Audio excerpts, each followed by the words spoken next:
La palabra de Dios en esta hora importante, en este culto, está en el libro de Hechos capítulo 20, versículos 24. Viendo la confesión de Pablo, a sus discípulos antes de partir de esa región. ¿Es nuestra conclusión? ¿También debe ser nuestra conclusión en el campo con los discípulos? ¿En los campos donde nos estemos moviendo? Claro, porque somos esos evangelistas también. Viendo la vida de Pablo a través del mensaje titulado El deseo de Dios en la vida del apóstol Pablo, hoy queremos ver algo importante en la vida de este evangelista, pero principalmente lo que hemos titulado El deseo de Dios. Acompáñenme en este tiempo a leer el texto bíblico en Hechos capítulo 20, versículo 24. Así dice la Biblia en esta hora.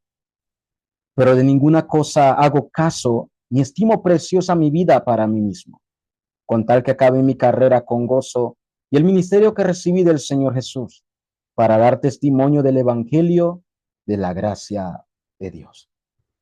Pablo dice el Evangelio de la gracia de Dios. Pablo no dice que es cualquier evangelio, es el evangelio que viene de Dios, el evangelio que nos salva. En esta hora quiero agradecer por una vez más abrir sus hogares y en su trabajo, o donde quiera que usted esté escuchando el mensaje. Quiero darle con todo mi corazón bienvenidos a este culto y sigo orando para que juntos podamos ir a la corriente de la palabra. Somos la Iglesia de la Luz de Cristo. Soy el pastor Dani Fernández y una vez más, bienvenidos a este culto y que juntos podamos continuar a través de su palabra, ver las respuestas de Dios que nos quiere dar en nuestros campos también. En la introducción de este mensaje importante y conectándolo con el mensaje anterior de Pedro, Pedro hizo una confesión que cambió la época.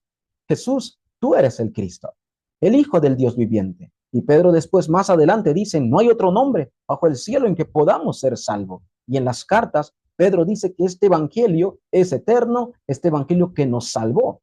Y en 1 Pedro también, capítulo 2, dice que somos nación santa, pueblo escogido por Dios. Nuestra confesión es muy grande, obreros, en el campo. Y más cuando estamos con los discípulos. Transmitir el deseo de Dios es lo más importante. Por eso el día de hoy, en esta introducción, quiero empezar con una pregunta. ¿Cuál es la voluntad de Dios? Pareciera una pregunta que lo hemos hecho muchas veces y hasta podemos decir que tenemos la respuesta. Sí, pero viendo en la historia de Pablo, en las cartas de Pablo, podemos nosotros concretar más todavía. El evangelista en ese campo, en ese lugar, en ese país, debe conocer realmente la voluntad de Dios completa.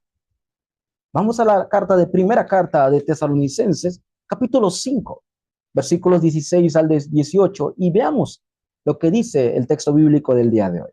Primera Tesalonicenses, capítulo 5, versículos 16 al 18, nos dice de esta manera la palabra de Dios. Quiero leer. Estad siempre gozosos, orad sin cesar. Dad gracias en todo, porque esa es la voluntad de Dios para con nosotros en Cristo Jesús. ¿Cuál es la voluntad de Dios? El evangelista que está en ese campo, el evangelista que está en ese hogar, en ese punto, en ese oficio, en ese negocio. La voluntad de Dios en nuestros campos es que primero estemos siempre gozosos. No es estar gozosos en las circunstancias, no es estar gozosos en el ambiente o en las personas. Muchos creyentes piensan que estar gozosos es de acuerdo al ambiente o lo que me suceda, si es bueno o malo. Pablo dice que está siempre gozoso. Nuestro gozo tiene que venir de lo eterno. Nuestro gozo tiene que estar en Dios. ¿Por qué? Porque Dios, su poder y su palabra no cambian. Y si es así, las circunstancias pueden cambiar, pero el gozo de Jehová, dice en el Antiguo Testamento, es nuestra fortaleza. El día de hoy, seamos sus evangelistas en el campo. Lo segundo que dice Pablo, ¿cuál es la voluntad de Dios? Es orar sin cesar. Sé que por sus trabajos, por sus negocios, usted no puede estar orando una hora de rodillas o unas 2 horas en el templo o pedirle que oren en un lugar por cierto tiempo, porque el mundo se mueve y usted también tiene mucho que hacer en su trabajo y negocio. Orad sin cesar significa que usted debe disfrutar de la oración. No es un programa, no es un método, no es un lugar la oración. No es un lugar, no es una hora, no es una situación. Orar es Dios está conmigo. El dador de la vida está conmigo. Y orar y disfrutar de ella. Esa es la oración. Y orando 24 horas. No importa el lugar. El lugar donde usted pueda orar, ore. El lugar donde usted esté más cómodo, ore. No tiene que estar atrapado en un sistema. La oración es disfrutar que Él está obrando en mi vida todos los días. Tenga este tipo de oración y usted va a ver que siempre en cualquier lugar podrá orar. No importa las circunstancias. Y por último, Pablo dice que den gracias en todo, porque esa es la voluntad de Dios para con nosotros en Cristo Jesús. Mire la palabra.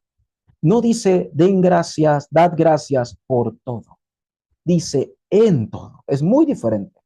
Porque muchas veces damos gracias por las circunstancias. De repente por lo que me suceda. Nuestro agradecimiento está marcado de acuerdo a la situación. Pero cuando decimos que damos gracias en todo, es que no importa la situación, las circunstancias o el ambiente. Dar gracias en todo significa que Dios es soberano, que Dios sigue sentado en su trono y sigue teniendo el control de todo, la vida, la muerte y el futuro de todos los discípulos. Y no olvide que esa es la voluntad de Dios. Un buen pastor decía, si estar gozosos y la oración están casados de verdad, el primer hijo que nacerá será la acción de gracias. No sé si comprendemos esto, ¿verdad? Simplemente tomando la palabra, estar siempre gozoso, no importa la situación, y conectándolo con la oración en todo tiempo, no habrá más remedio que estar agradecido. El alma agradecida es el alma más feliz. El alma agradecida es el alma que disfruta la oración. Esta es la voluntad de Dios para con nosotros, dice la Biblia, en Cristo Jesús. ¿Somos la iglesia? Somos la iglesia. Y como iglesia tenemos que ir a ese itinerario dentro de la voluntad de Dios. Oremos para estar siempre gozosos, disfrutando la oración y dando gracias en todo. En el contenido del mensaje para este tiempo, tenemos que meditar siempre en el inicio. ¿Cuál es? La vida de fe, el deseo de Dios, tiene un comienzo.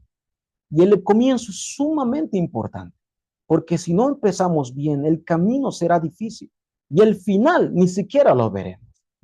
Hasta tal vez nos desmayaremos en la mitad. Por eso en la confesión de Pablo, en capítulo 20, versículo 24 de Hechos, hay una palabra que ha marcado mi vida y sé que marca también la vida de muchos evangelistas.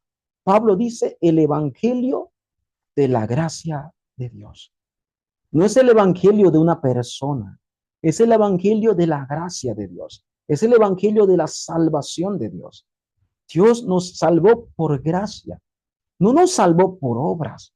Por eso nosotros decimos que el evangelio no es religión. Religión es yo tratando de encontrarme con Dios con mis buenas acciones, aunque no es malo, pero eso no es el evangelio. El evangelio es vida, obreros. Es vida donde yo vaya. Es Cristo en mí. Y uno de los ejemplos más grandes que podemos ver a través de Pablo hoy era cuando su nombre era Saulo también. En Hechos capítulo 9, la Biblia dice que él iba en camino a Damasco con órdenes para arrestar a los del camino. Y en ese camino, una luz, dice la Biblia, que alumbró desde el cielo, lo tumbó.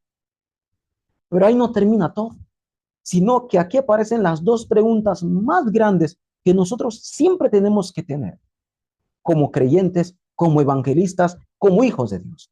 Y la primera pregunta que hizo Pablo es, ¿quién eres, Señor? ¿Acaso Pablo no había escuchado de este Jesús de Nazaret que hizo milagros?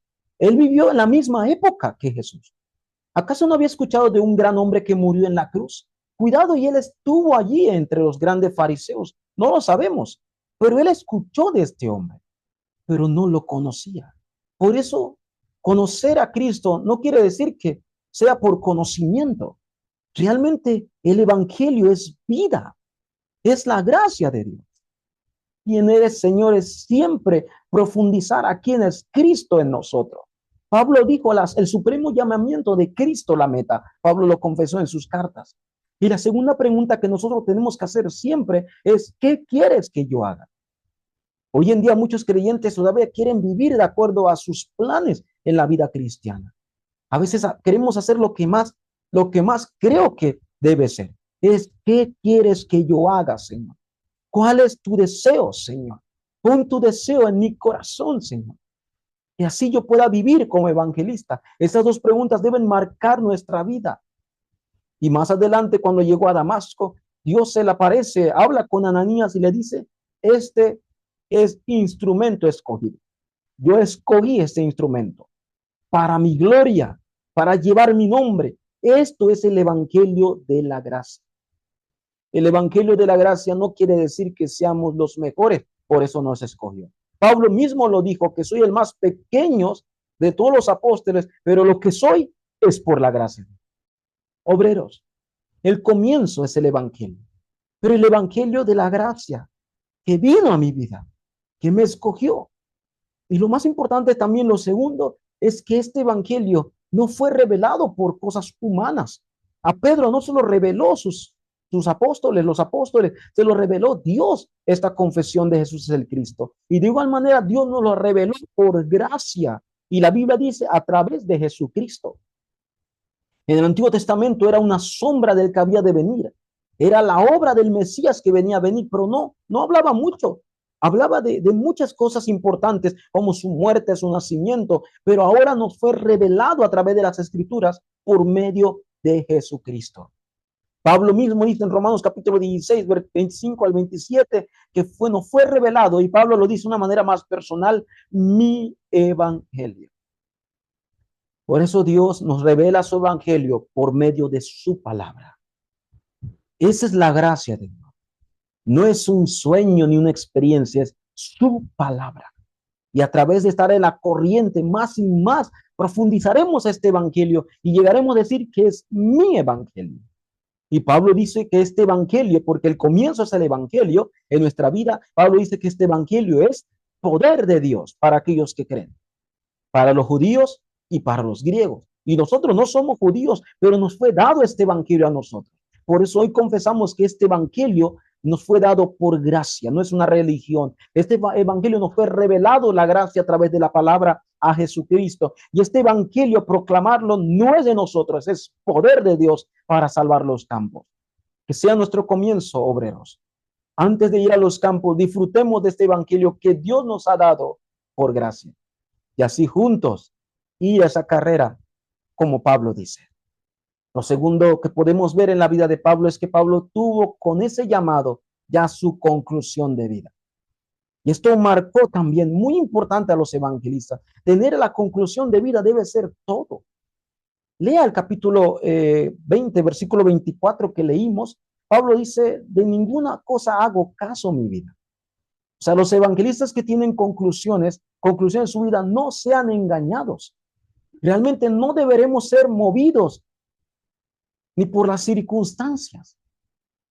Antes de la confesión de Hechos capítulo 20, 24, Pablo dice en el versículo 22 y 23, y leo, dice de esta manera, ahora hay aquí, ligado yo en espíritu, voy a Jerusalén sin saber lo que allá me ha de acontecer. Salvo que el Espíritu Santo por todas las ciudades me da testimonio diciendo que me esperan prisiones y tribulaciones. Y ahí aparece la confusión del versículo 24, donde dice, pero de ninguna cosa hago caso, ni estimo preciosa mi vida para mí mismo. Pablo, lo que estaba seguro, Pablo, es que su vida de fe como evangelista no estaba guiado por sus emociones, era por el Espíritu Santo. Y realmente no eran buenas noticias lo que él escuchaba, las prisiones y tribulaciones que venían. Pero a pesar de todo, Pablo sabía que en medio de todo el Espíritu Santo estaba guiando su vida. Ligado en espíritu, dice Pablo. Por eso, obreros, sé que a veces se pone difícil el ambiente. Sé que a veces se pone difícil las personas. Hasta inclusive las palabras de las personas a veces nos afectan. Cuando dicen que la vida cristiana se vuelve tensa, se vuelve difícil, que la familia, que los hijos. Parece, realmente se torna difícil, pero podemos confesar como Pablo, si tenemos la conclusión del Evangelio de la Gracia, ¿cuál debe ser nuestra conclusión? No hago caso. De ninguna cosa hago caso, ni estimo preciosa mi vida. ¿Qué significa? Que no es que no había problemas, no es que iban a venir tribulaciones, sino que ya mi vida no me pertenece. Ya tengo mi conclusión que para esto me ha llamado Dios, para proclamar su evangelio en medio de cualquier situación. No sean movidos, obreros. No sean engañados, obreros. El mismo Salmos capítulo 16, versículo 8, el salmista confiesa de esta manera, y quiero leerlo. En Salmos capítulo 16, versículo 18, de esta manera, y lo leo. Dice así la palabra de Dios en Salmos 16, versículo 8. A Jehová he puesto siempre delante de mí, porque está a mi diestra, no seré conmovido. Este fue el salmista que confesó que si Dios está a mi diestra, si he puesto mi vida delante de él, no debo de ser conmovido, no debo de ser engañado ni movido por las circunstancias. Obreros, oremos para que cada día nuestro comienzo sea el evangelio de la gracia, sea nuestra conclusión de vida, porque ese evangelio es poder de Dios. Y así, en todos los campos, no ser movido. ¿Por qué entonces la vida cristiana se torna difícil a pesar que tenemos esta conclusión? A pesar de que esta palabra es sumamente importante en nuestra vida y lo conocemos, pero ¿por qué se torna tan difícil muchas veces llegar a esta conclusión? Pablo mismo lo dice en Gálatas 2:20. Hay que cambiar el dueño. El dueño de nuestra vida no soy yo, no es mis pensamientos, no es mis planes. El dueño de mi vida tiene que ser Cristo. Por eso Pablo dice, con Cristo estoy juntamente crucificado y ya no vivo yo, Cristo vive en mí. Oremos para que nuestro dueño cambie. Pablo mismo dijo, cada día muero. Y si Pablo confesó esto, por eso Pablo pudo desafiar en toda circunstancia, porque Pablo iba con el evangelio de la gracia de Dios. Esto es lo más importante para los obreros. Y Pablo en la misma prisión, donde pareciera que no hay salida y pareciera que no hay ni paz, todo es incómodo en esa prisión. Pablo dice, todo lo puedo en Cristo que me fortalece. Los que tienen la conclusión de vida realmente tienen que llegar a conocer y a experimentar que Dios está guiando su vida a través del poder del Espíritu Santo. Y si Él está con nosotros, su diestra está con nosotros, el respaldo del trono, no debemos ser movidos. Oremos. Así sabemos que Cristo no es solamente, no es el invitado, es el dueño de mi vida. Y con esto puedo desafiar en cualquier campo. Pablo dijo al final, para que acabe mi carrera con gozo. Pablo dice, mi carrera con gozo del evangelio de la gracia de Dios. Yo tengo mi carrera, obreros, y esta carrera con gozo quiero terminarla. Ustedes también en cada campo tienen la carrera en su ministerio, pero el final es el mismo. Solamente que algunos llegarán antes, otros apenas han empezado, otros, vamos a decirlo, están caminando, otros se han debilitado y han caído. No importa en qué ritmo de la carrera estemos, obreros.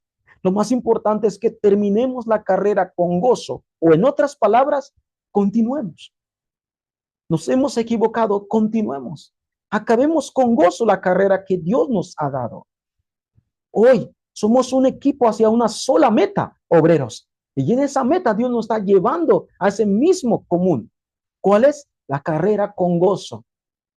Terminar este ministerio y que Dios nos siga guiando para levantar hasta nuestra siguiente generación, que ellos continuarán también en esta carrera. Y por último, Pablo tenía en su corazón el deseo de Dios. Y el deseo de Dios en el corazón de Pablo no cambió. Dios puso ese deseo. Y siempre lo hemos visto en la escritura y Pablo lo dice en Timoteo también. ¿Qué había en el corazón de Pablo? Roma. Roma era lo último de la tierra para Pablo. Algunos dicen que Pablo llegó a España, pero en su corazón estaba llevar el evangelio. Obreros, Dios nos ha dado una promesa a nosotros. para ir hasta nuestro último de la tierra, o a nuestra Roma de esta época, o a un lugar donde no han predicado este evangelio? Dios nos ha dado nuestra Roma también, pero nos ha dado una promesa en Hechos 1:8, que recibiríamos poder y ahí con ello íbamos a ser testigos hasta lo último de la tierra. Y si esta es nuestra promesa, obreros, la evangelización del mundo, ¿de dónde comienza? Desde mi vida hasta las 237 naciones. La Roma empieza desde mi vida hasta el deseo de Dios. Dios nos ha dado a nuestro corazón, como Pablo, a la Roma de esta época. Dios le puso a Pablo en Hechos 19:21, te vas a presentar a Roma. En Hechos 23:11, irás delante del César. Y en Hechos 27, no morirás, porque así como predicaste aquí, predicarás delante del César. Dios puso en su corazón de Pablo a Roma. Y nosotros también tenemos en nuestro corazón la Roma de esta época. ¿Y cuál es esta Roma que Dios nos ha puesto? O tal vez sea su ministerio, tal vez sea la siguiente generación que Dios nos ha dado. Puede ser ese negocio, ese trabajo, o puede ser nosotros como obreros, como misioneros. Lo último de la tierra debe empezar con nuestro corazón hasta donde Dios nos guíe. Oremos para que nuestros corazones y en nuestras oraciones tengamos la Roma de nuestra época. Gracias, Señor, por darnos este evangelio, digamos a Dios, y permítanos proclamar este evangelio a tu mayor deseo, a la Roma de este tiempo. Quiero concluir el mensaje para este día. Obreros, de verdad somos obreros muy importantes. Pablo tuvo un comienzo increíble desde el llamado de la gracia de Dios. Pablo tenía una conclusión, por eso, aunque le dijo a sus discípulos, ya no lo volveré a ver más, Pablo tenía esta convicción de este evangelio, que con gozo iba a acabar la carrera. Esa es la conclusión. Y al final Pablo, en su corazón, seguía la Roma. Y Pablo pudo escribir la carta a Roma como lo conocemos. El día de hoy, obreros, hasta aquí parece que pueda terminar nuestro ministerio, pero Pablo no terminó hasta ahí. Pablo continuó transmitiendo este evangelio hasta su siguiente generación. ¿Y saben quién era su hijo? Sus discípulos, ¿verdad? Y uno de sus hijos espirituales que Pablo tanto llama era Timoteo. Y la Biblia dice que Timoteo fue un gran obispo en su época y murió también por causa del evangelio. Pero fue Pablo que le transmitió no solo el evangelio, sino que Pablo le transmitió mi evangelio. Dice en segunda carta de Timoteo capítulo 2. Quiero leer este tiempo, segunda carta de Timoteo capítulo 2, versículo 1, y saltamos al versículo 8. Lea conmigo segunda Timoteo capítulo 2, versículos 1 y 8. Tú pues, hijo mío, esfuérzate en la gracia que es en Cristo Jesús. No le ha dicho que se esfuerce en sus propias fuerzas, en lo que dirán las personas, en su bien material. Dice, esfuérzate en la gracia, esfuérzate en este evangelio que es en Cristo Jesús. Porque Pablo sabía que este evangelio es todo. Pablo sabía que este evangelio es suficiente y completo. Y por eso con gozo le dijo, esfuérzate, no te desanimes en este evangelio que es la gracia completa y es en Cristo Jesús. Y en el versículo 8, Pablo le dice a Timoteo, acuérdate de Jesucristo, Timoteo, del linaje de David, resucitado de los muertos conforme a mi evangelio. Este fue el mensaje más grande que Pablo pudo transmitir, no solamente a los discípulos, sino a este amado Timoteo. Que nuestra conclusión del ministerio sea nuestra siguiente generación. Por eso Pablo continuamente iba a las sinagogas, porque allí estaba la generación que Pablo buscaba y transmitir el evangelio del reino de Dios. Oremos siempre para que nuestro ministerio no termine solamente en esta época, no termine solamente en nuestro negocio o ministerio, sino que termine en la conclusión, en la siguiente generación. Que se puedan levantar Timoteos y discípulos en todos los campos, pero seamos nosotros primero, que nos aferremos al deseo de Dios, con el comienzo del evangelio, con el final de nuestra vida dentro del evangelio, con la conclusión de vida del evangelio, y así al deseo de Dios de proclamar este evangelio a nuestra Roma de esta época hasta la siguiente generación. Vamos a orar. Dios, te damos gracias, Señor. Gracias por tu palabra que es viva y eficaz. Gracias por darnos este evangelio, Señor. Confesamos como Pedro dijo, tú eres el Cristo, el Hijo del Dios viviente. Y como Pablo también lo confesó, no hay otro mediador entre Dios y los hombres. El deseo, Señor, tuyo es que todos conozcan este evangelio. Permítenos, Señor, que nuestra conclusión de vida y nuestra confesión sea el evangelio de la gracia de Dios y transmitir este evangelio a todos los campos hasta nuestra siguiente generación, Señor. Te pedimos que el Espíritu Santo que obró en la vida de estos grandes hombres siga obrando en nuestra vida, Señor, como tú lo has prometido, Dios. Te damos toda la gloria a ti, te damos gracias por este culto y que tú recibas toda la gloria y que durante la semana podamos seguir recibiendo, Señor, este mensaje de vida para los campos, Señor. Oramos, Señor, con acción de gracias. En el nombre de Jesucristo, Señor, oramos. Amén.